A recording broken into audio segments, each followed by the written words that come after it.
We're back in the F250 today, and I'm going to show you how I lit up my glove box.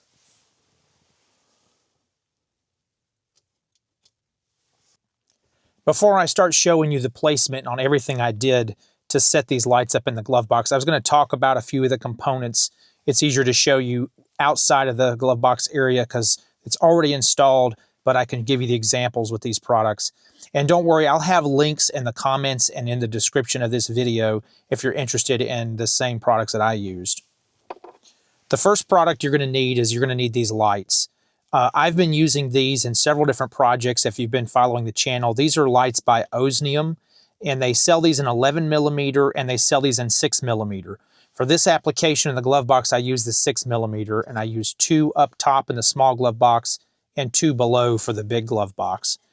I've used these on my steps on this specific truck. I've used these in my daughter's 4Runner that we did projects on.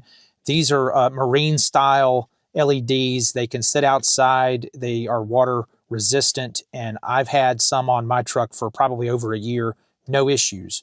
So that's why I've continued to use these. This one I have is an example of an 11 millimeter, and the ones in the glove box are 6 millimeter. But just to give you an idea, I'm just showing you what these things can do, where you have these little nuts that you can tighten down, and you just drill a hole the size of these threads. And once you have it through your item, you can just tighten these down. You use the first nut to secure it, and you use the other one as a jam nut. The other thing you're going to need for the project is wiring. So this style wiring seems to work well, especially since these are smaller. A smaller project on the inside of the vehicle. I will have a link for wiring that you can use to strand like this. And I'll also have a link for any of the sheathing that you can put over here. If you've seen some of my projects, I really like the nylon style sheathing better than the convoluted tube style sheeting. The lights themselves do have maybe 1 to 2 feet of extension there. So if you're not needing so much of this cable, at least have it ready though. And then I use this style switch. I don't remember the brand of this switch, but I will have a link for that as well. And it does light up blue, which matches the Ford interior color pretty nice.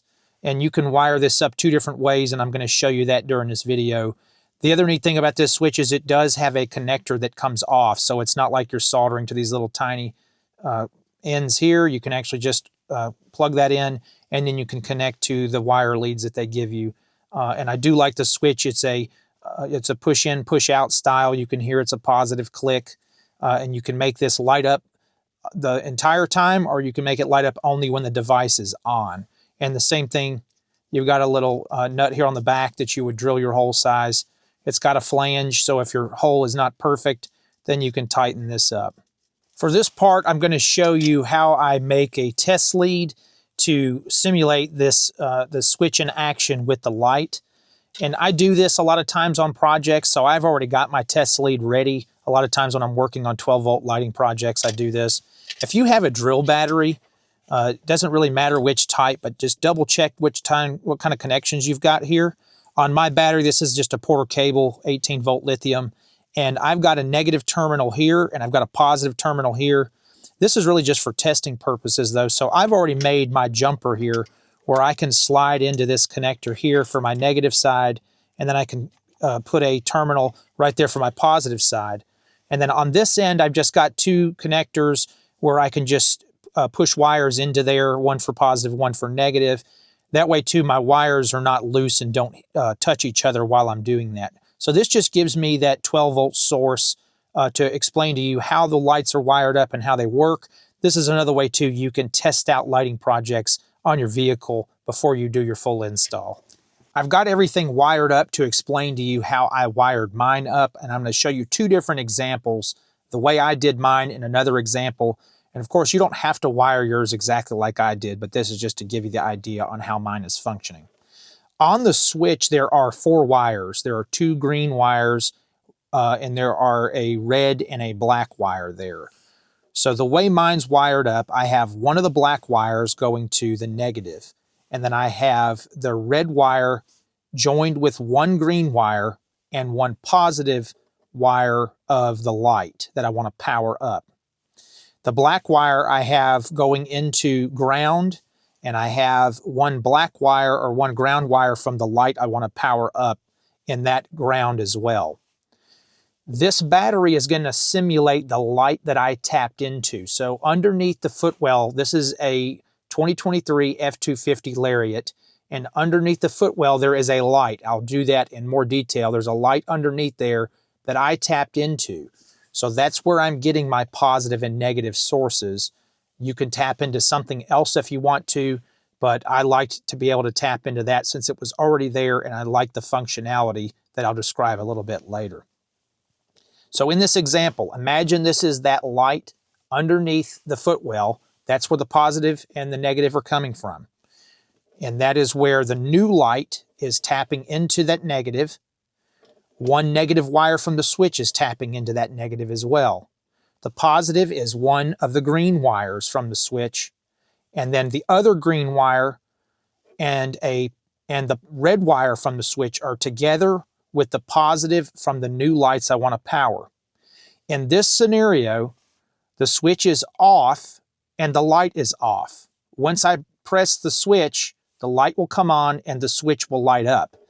And you may not be able to tell on this video, but the switch is raised and out whenever it's off, and when it's down and in, it comes on. So the blue light comes on whenever the switch, see if I can block that light for you. You may be able to see the blue light on the switch. And that helps me know that the lights in the glove box are on. So this is the way mine are wired. And wiring into the footwell light, this does not come on unless the interior lights are on. So I kind of like that feature and functionality as well, that if I turn the headlights on, that's typically when the footwell lights come on or the interior lights come on. If you don't want that, you can always turn your ambient lighting off. And then you can also turn your headlights on at any time. But typically, my lights are in auto, so that ambient lighting is going to come on at night or when the headlights come on, and that's why I tapped into the light underneath the floorboard on the passenger side.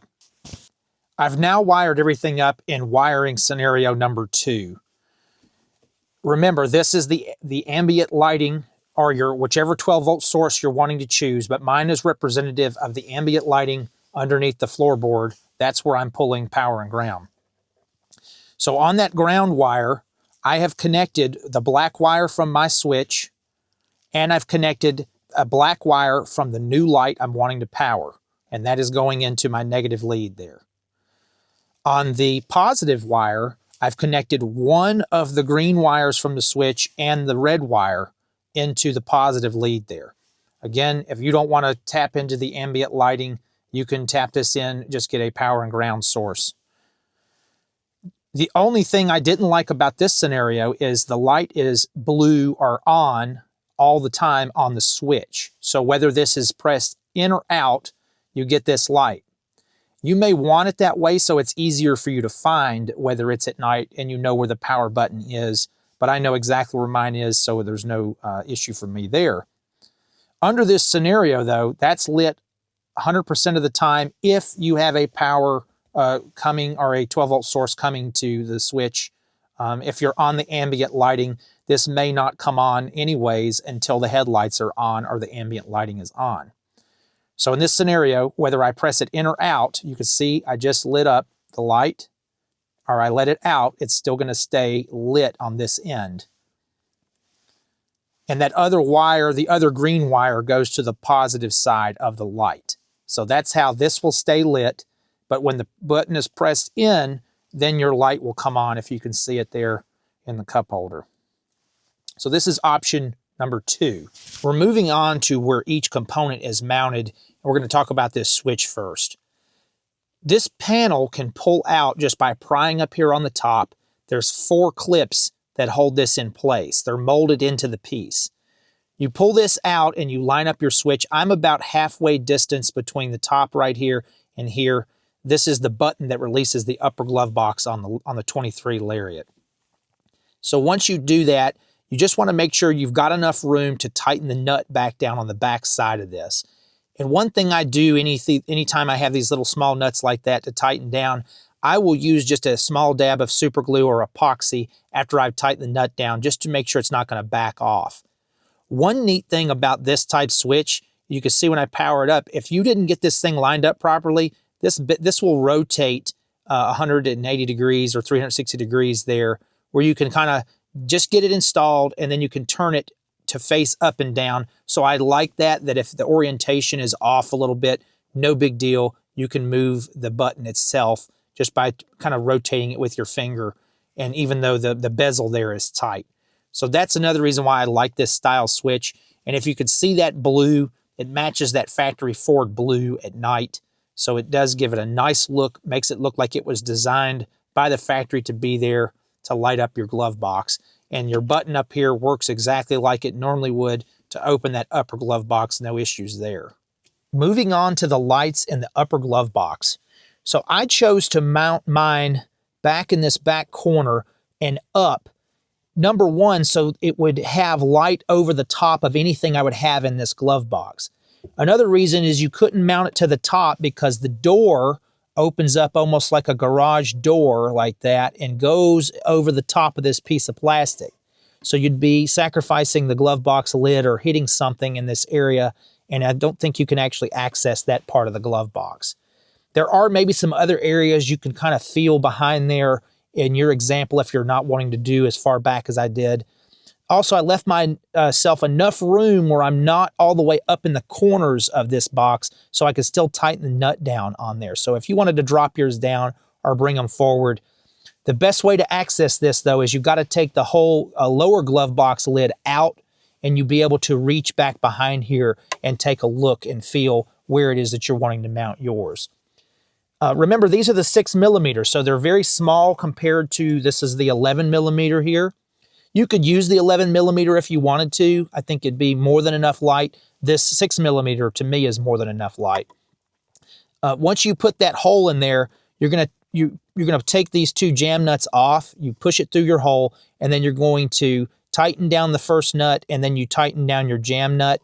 And then what I do, like I mentioned earlier, I put a dab of super glue or epoxy to stop that from loosening up. All right, to show you how you get your glove box lid off, on each side you've got these hard stops and you have to press in these tabs. So I've already done that to make it easier to show you this since I'm doing this kind of one-handed. And then you've got a damper right here. You kind of slide that up. It's like a keyhole right here. So it would normally be pushed down. You slide that up until it can come out of the keyhole. Now you're ready. You could take this whole glove box lid out just by simply dropping it down like that, or you can pull it off the hinge. To show you the location of the lights in the lower glove box, I've taken the lid off. And here's one of the lights here, and here's another one here. So what I did to make sure I had this pretty much even is I measured from the edge here to where this light is, and from the edge here to where this light is. You've got this passenger airbag shut off, so don't really measure off that. I kind of measured off here, but you can pretty much put them anywhere you want.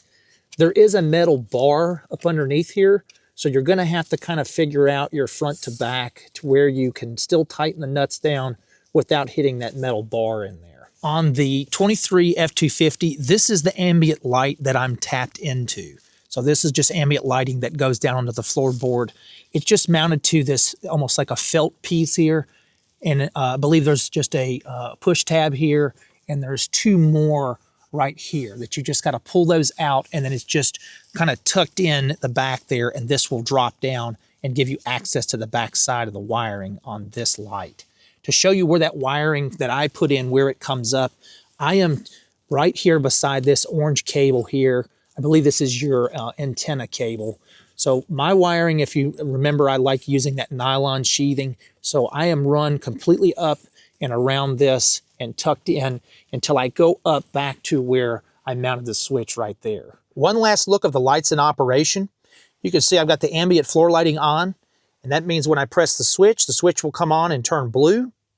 That lets me know I've got lights here in the upper glove box, and I've got lights here in the lower glove box. If I press the switch, it'll turn those off. The light goes off on the switch as well, and I can turn those back off and on just by the touch of the switch. Hope this information was useful or helpful for you, and if it was, please subscribe and share. And that's to the point.